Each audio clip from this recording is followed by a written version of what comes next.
What if the terror that haunts your nights isn't just ancient, but a sacred summons you haven't yet learned to decipher? There's a fear that lives in you like an ancient song you never learned to sing, yet somehow know every word. It doesn't announce itself with logic.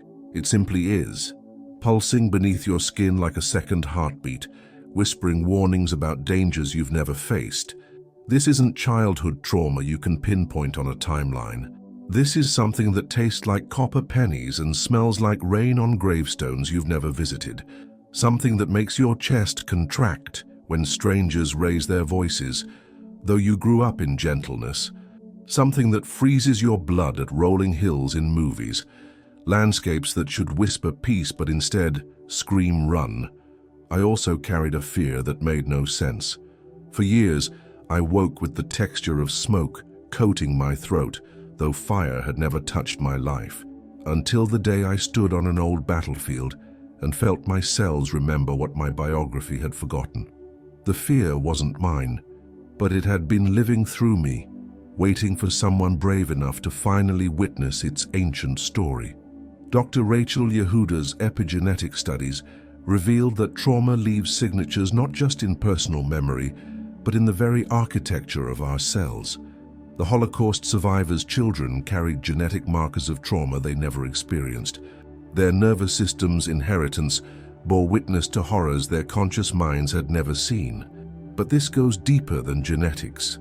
The mystics speak of the Akashic field, an invisible library where every soul's journey is recorded, where every wound leaves its energetic fingerprint, where unhealed pain searches across time for conscious vessels willing to feel what others could not. What if your most inexplicable fears are actually your most sacred assignments?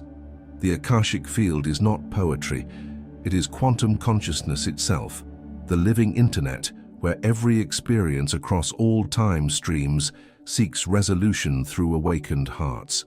Modern physics whispers what ancient seers knew: consciousness exists beyond the boundaries of individual skulls.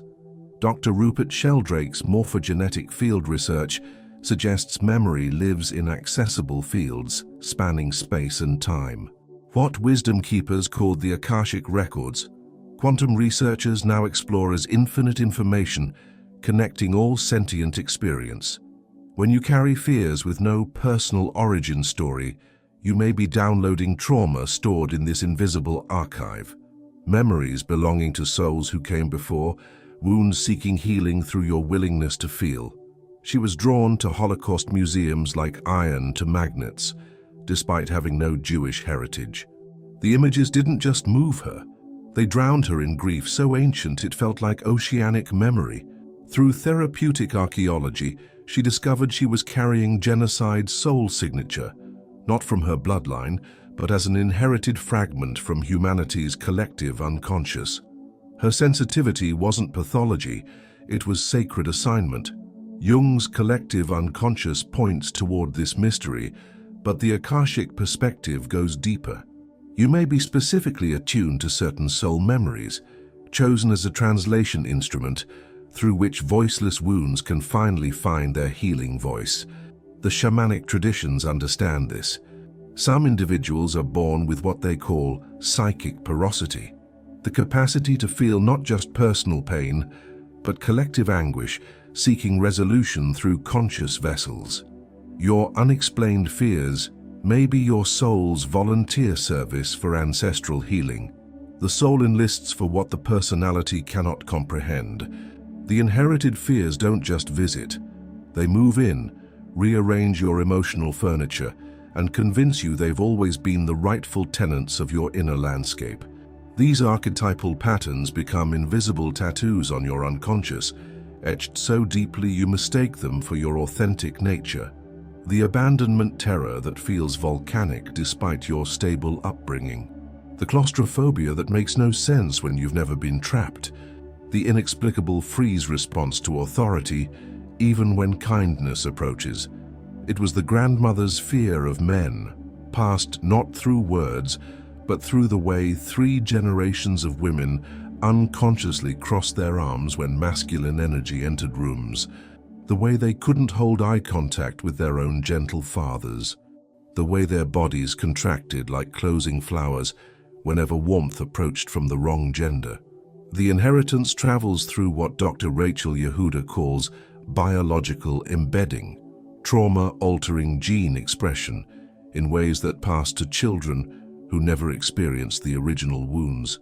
But this goes beyond biology into the psychic realm, where unhealed soul fragments seek future generations capable of providing the consciousness they need for integration. Marian Woodman observed her patients carrying phantom pain, emotional wounds with no personal origin, but utterly real in their bodies. Through active imagination, she discovered these wounds often connected to collective traumas: starvation, fears from ancient famines, persecution, terror echoing through cellular memory, separation, grief spanning multiple incarnations. You begin organizing your entire existence around avoiding triggers that aren't even yours. The introvert who isn't naturally shy but carries ancestral fear of being witnessed. The overachiever driven not by personal vision but by inherited survival anxiety that whispers, if you stop running, something terrible will catch you. Your body doesn't distinguish between wounds you received and wounds you inherited. It simply responds to pain's energetic signature, regardless of which timeline birthed it. Dr. Stephen Porges' polyvagal theory reveals how our nervous system constantly scans for safety, responding to environmental cues that bypass conscious awareness. But what happens when the threats your system recognizes aren't from your biography, but from humanity's shadow? The accumulated anguish expressing through sensitive souls. Consider him: chest constriction and shallow breath, but only in crowds. No personal trauma explained it. Through somatic archaeology, he accessed the cellular memory of being crushed in stampedes, not his memory but one living in humanity's collective unconscious of crowd disasters. His body had been serving as a healing vessel for collective terror. Transgenerational trauma research documents how survivors' children carry identical stress patterns to their ancestors. Cortisol spikes at phantom triggers, hypervigilance in safe spaces, fight or flight before conscious assessment. This isn't psychological inheritance, it's neurobiological embedding of experiences they never lived. But Akashic sensitivity suggests something more mysterious: consciousness accessing traumatic imprints beyond family lines, tuning into the collective reservoir of unhealed wounds existing in the quantum field of human experience. The highly sensitive nervous system often becomes the collective's healing instrument. Your unexplained panic attacks may be your consciousness processing humanity's accumulated anxiety. Your mysterious body symptoms may be ancient wounds seeking modern medicine through your awareness. Your emotional overwhelm may be serving collective healing you cannot yet comprehend. When fear has no logical origin, the soul fractures, part desperately seeking rational explanations, part knowing truths the mind refuses to acknowledge. This fragmentation creates perhaps the cruelest suffering. Your analytical mind creates elaborate stories to justify responses that have no biographical basis, while your intuitive self recognizes the fear as ancient wisdom that cannot translate itself into linear language. Dr. Richard Schwartz's internal family systems recognizes we contain multiple parts that can fragment during overwhelming experiences. But what happens when the overwhelm wasn't yours? When the splitting occurred at a soul level, across lifetimes or through absorption of collective anguish, you develop what we might call inherited parts. Consciousness fragments carrying emotional signatures of traumas you never lived, the part that goes mute when voices rise, the part that cannot trust abundance because it holds cellular memory of everything being taken, the part that sabotages love because it carries betrayal, imprints from another era.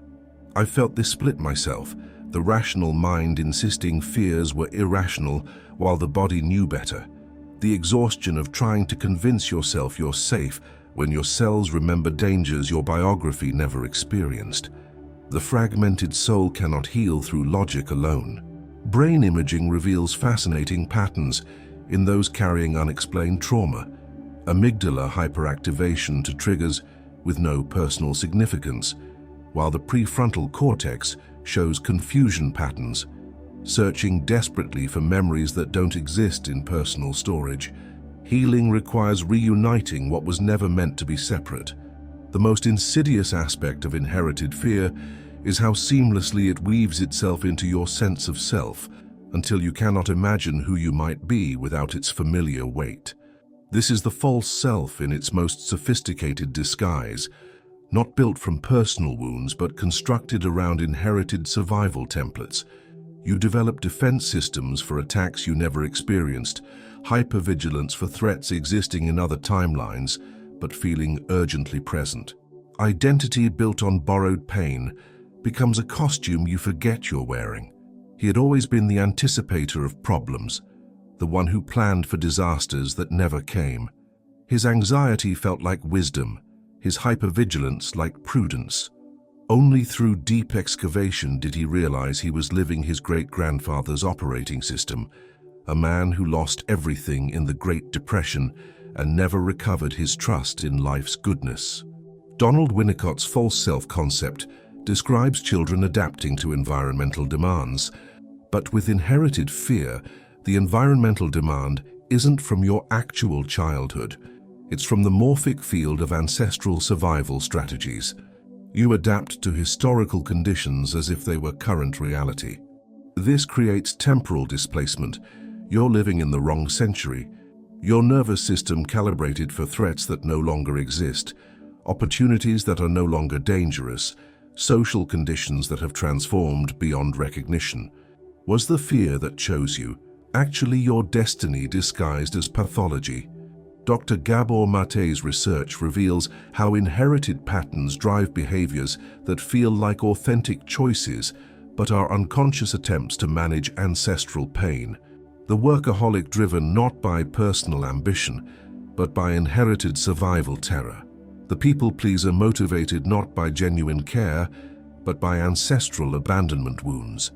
When you heal what was never yours, you discover who you actually are beneath the inheritance. You are the exile, too ancient for your young body, too foreign for your native land, carrying emotional weather patterns from climates you've never experienced but somehow recognize as home. This exile isn't geographical, but existential. You walk through your contemporary life feeling like you belong to a different era, homesick for times your soul remembers, but your mind cannot access. The landscapes in your dreams feel more familiar than your actual childhood neighborhoods.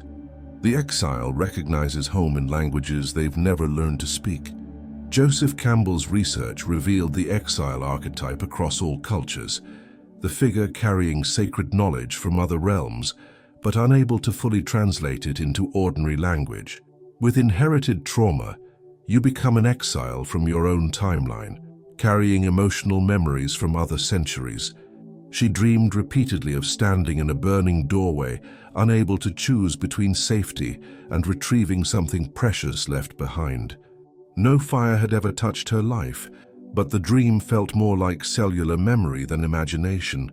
Through exploration, she realized she carried the archetypal trauma of forced displacement, the soul signature of all beings who've had to choose between survival and belonging. The soul speaks in universal symbols that transcend personal biography. The wounded healer archetype becomes particularly relevant. In shamanic traditions, those chosen to heal others often carry the deepest wounds, not necessarily their own, but collective wounds seeking resolution through their consciousness. Your sensitivity to inherited anguish may be a calling to bridge the wounded past and the healing future. Fear becomes a messenger from forgotten times, carrying intelligence your conscious mind cannot access, but your soul desperately needs. The metallic taste of inherited silence, the smell of extinguished candles where no altar ever stood, the feeling of being watched by eyes that closed generations ago. You are the ancient tree, whose roots cannot avoid absorbing the mineral memory of buried conflicts. Active imagination becomes your bridge to the voiceless memories living in your cells, waiting lifetimes for someone conscious enough to finally ask, "What do you need me to understand?" Carl Jung's active imagination involves creating conscious dialogue with the autonomous contents of the unconscious. But with inherited trauma, you're not just conversing with your personal shadow. You're opening communication channels with ancestral memories, collective pain patterns, soul experiences that transcend individual timeline. The body becomes a translator for experiences that never found words. Learning to distinguish between your authentic responses and the inherited emotional weather you're carrying requires what shamanic traditions call energetic discernment, sensing whether emotional states arise from current circumstances or flow through you from the quantum field of human experience. Sacred practice. Tonight, before sleep claims you, place your hand on your heart and speak directly to the fear you've carried. Ancient One, I know you're not mine, but you've lived in me faithfully. Speak now. What do you need me to know?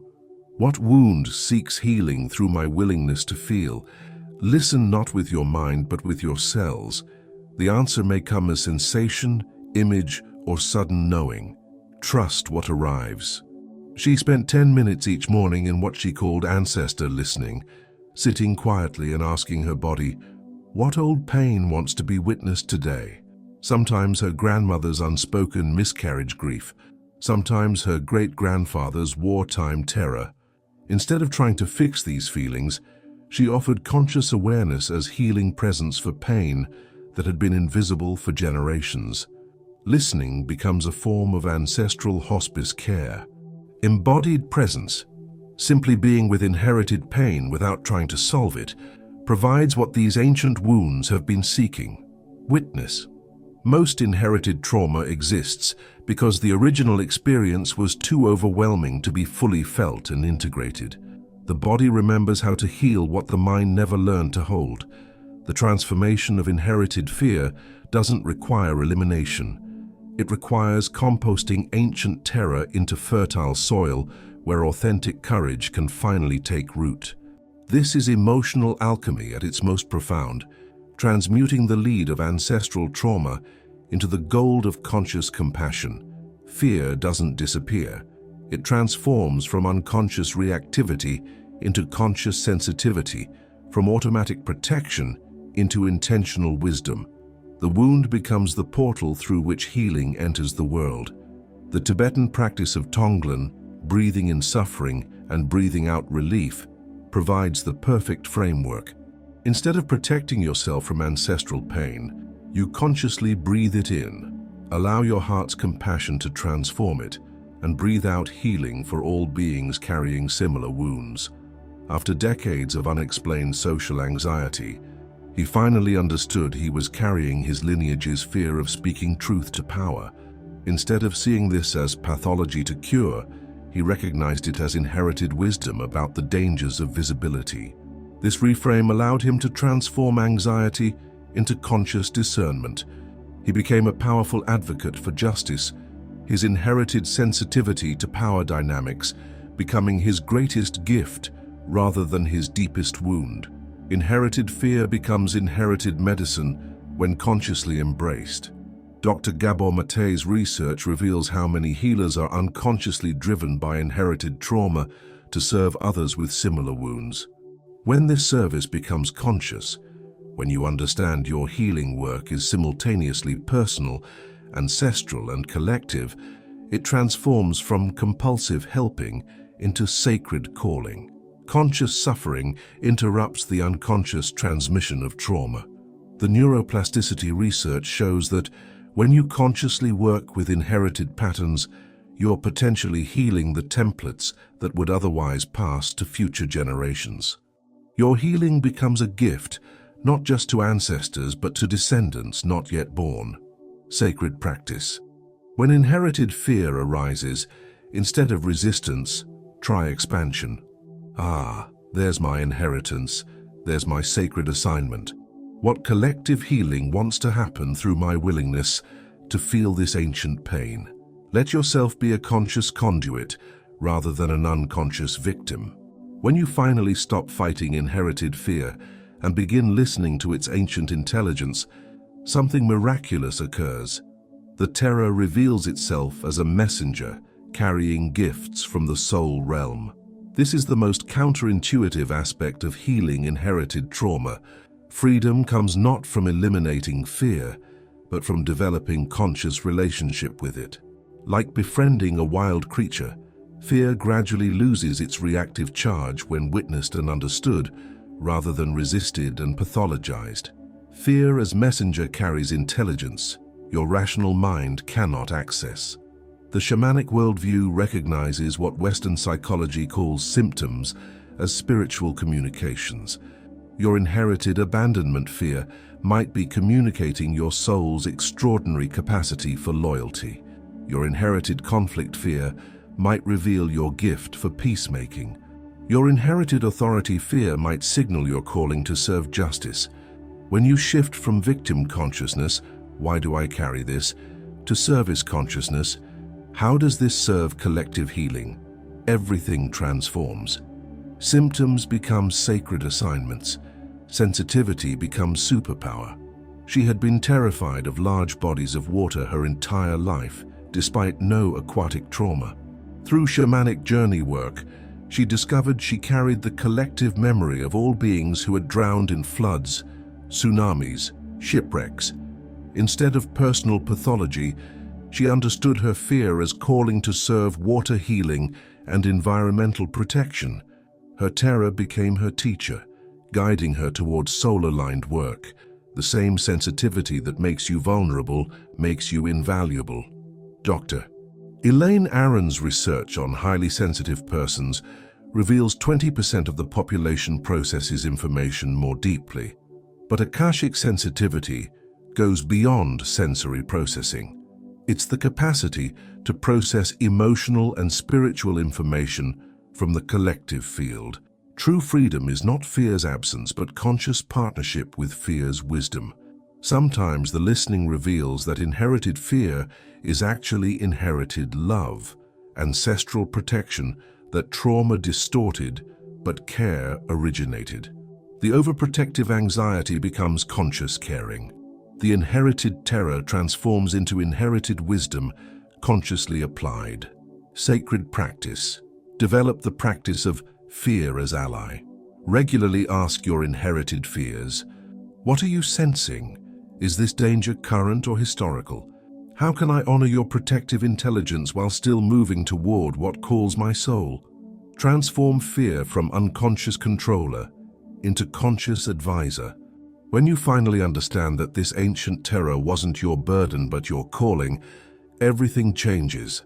You realize the fear was never trying to destroy you, it was trying to find you. It was searching across time and space for someone sensitive enough to feel it, conscious enough to understand it, brave enough to transform it into medicine. The ancestral wound was seeking its own healer, and that healer was always destined to be you. You are not the victim of inherited trauma. You are its resolution. This is the ultimate reframe. Your sensitivity to ancestral pain isn't cosmic mistake, but cosmic assignment. The consciousness making you vulnerable to inherited trauma also makes you capable of inherited healing. Your nervous system wasn't damaged by collective wounds. It was prepared to serve as healing instrument for collective transformation. He spent 40 years believing his depression was personal failure. Through ancestral work, he discovered he carried the collective grief of immigrant ancestors who had to abandon everything and never had permission to mourn. When he finally grieved not just for himself, but for all displaced souls throughout history, his depression transformed into profound compassion. He became a therapist for refugee trauma, turning inherited wound into service. The end of unconscious suffering becomes the beginning of conscious healing. The ripple effects are profound. When you heal inherited patterns, you simultaneously offer retroactive healing to ancestors who carried wounds unconsciously, prevent unconscious transmission to